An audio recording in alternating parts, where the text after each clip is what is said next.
18th of March 1915, at the Dardanelles, near the Gallipoli Peninsula in what is now Turkey, a naval assault failed to force the strait. The battle still matters because it reshaped strategy, memory and national identity across several countries. In 1915, the Ottoman Empire stood under pressure from multiple fronts, while Britain, France and their allies searched for a way to break the deadlock of the First World War.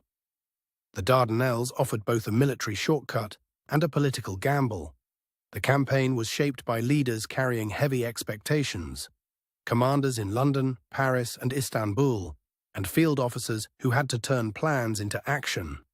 Their decisions were constrained by distance, uncertainty, and the limits of wartime communication. On both sides, armies depended on rifles, artillery, machine guns, field telephones, pack animals, and fragile supply lines. Morale mattered as much as equipment, because the peninsula would punish any force that lost momentum. For the Allied expedition, the route to Gallipoli meant crossing the Mediterranean, landing from ships, and moving into a narrow, exposed peninsula. Every mile had to be supplied across water under threat from shore batteries and rough seas. Gallipoli's terrain was a defender's landscape: steep ridges, gullies, scrub, dust, and sudden drops to the sea. Weather could change quickly, turning movement into exhaustion and making every ridgeline a tactical obstacle. The Allied plan relied on naval power first, then amphibious landings to seize the heights and open the strait. Ottoman defenders planned to absorb the shock, delay inland movement, and use the terrain to blunt superior firepower. Before the first landings, bombardments shook the coast and sent smoke across the water. But bombardment alone could not guarantee control of the hills, and the defenders remained in place, waiting for the assault to come ashore. At dawn on 25 April 1915, Allied troops came ashore at several points, including beaches that would become famous in the campaign. Confusion, surf, and uneven navigation slowed the advance almost immediately. The opening hours were defined by uncertainty. Units became separated, commanders struggled to read the ground, and small defensive positions gained time by forcing attackers to pause, regroup, and climb under fire. One pressure point was the race for the heights above the beaches. Whoever held the ridges could observe movement, direct fire, and control the narrow routes inland, making elevation more valuable than numbers alone. As the days passed, the campaign became a struggle over short distances and exhausted men. Trenches, gullies, and broken ground froze the front into a series of local contests rather than a sweeping breakthrough. The decisive movement never came in a single dramatic stroke.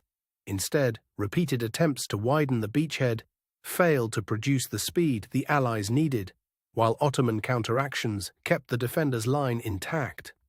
On the sea, the campaign's limits became clear as ships could not simply solve the problem on land. The narrow strait, coastal guns, mines, and bad intelligence made every move costly and uncertain. For the men on the peninsula, morale rose and fell with food, water, fatigue, and rumor. Heat, flies, dust, and cramped positions wore down both attackers and defenders more slowly than bullets did.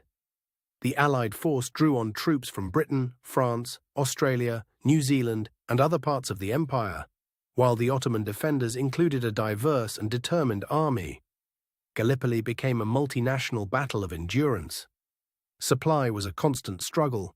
Water had to be hauled ashore, ammunition conserved, and wounded carried back over difficult ground, all while the front remained exposed to observation and shelling. The peninsula's narrow roads and broken tracks could not easily support large movements. As a result, even modest advances demanded careful coordination, and any delay gave the defenders time to reinforce key positions.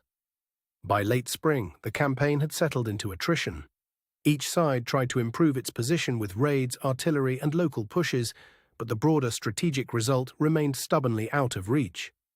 The heat of summer brought new hardship.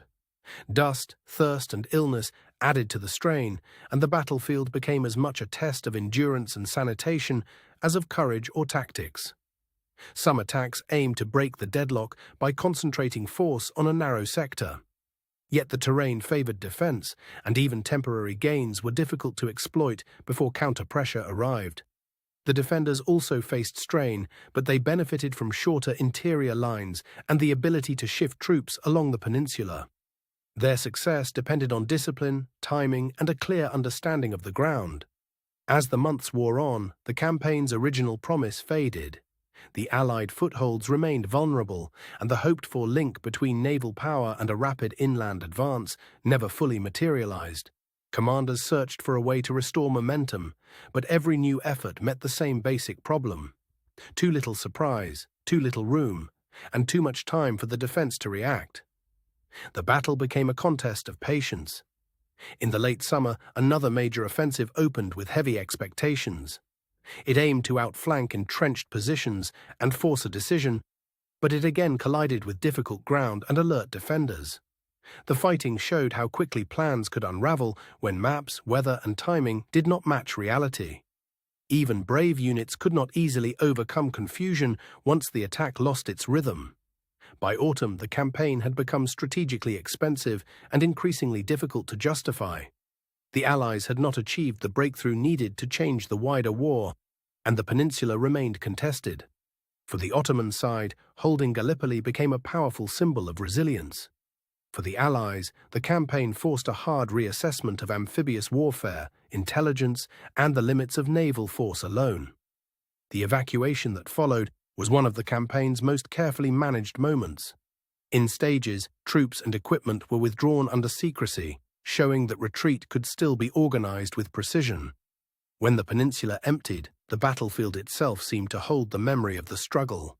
Empty trenches, abandoned positions, and silent beaches marked the end of months of effort and loss. In the years that followed, Gallipoli influenced military planning far beyond the strait. It became a case study in joint operations, logistics, intelligence failures, and the difficulty of attacking prepared ground. The battle also carried deep human and national meaning. In Australia and New Zealand, Gallipoli helped shape remembrance and identity, while in Turkey it became tied to endurance, sacrifice, and sovereignty. Historians still debate whether the campaign was doomed by flawed planning, by impossible geography, or by a chain of smaller failures that reinforced one another. Most agree that no single cause explains everything. They also qualify the familiar stories of heroism and disaster. Gallipoli was not one simple tale of incompetence or genius, but a complex struggle in which weather, terrain, and timing mattered enormously. Modern visitors can still walk the ridges, beaches, and memorial grounds. The landscape remains both beautiful and severe, and it helps explain why the battle was so hard to fight and so hard to win. The peninsula today is quieter than in 1915, but the terrain still tells the story.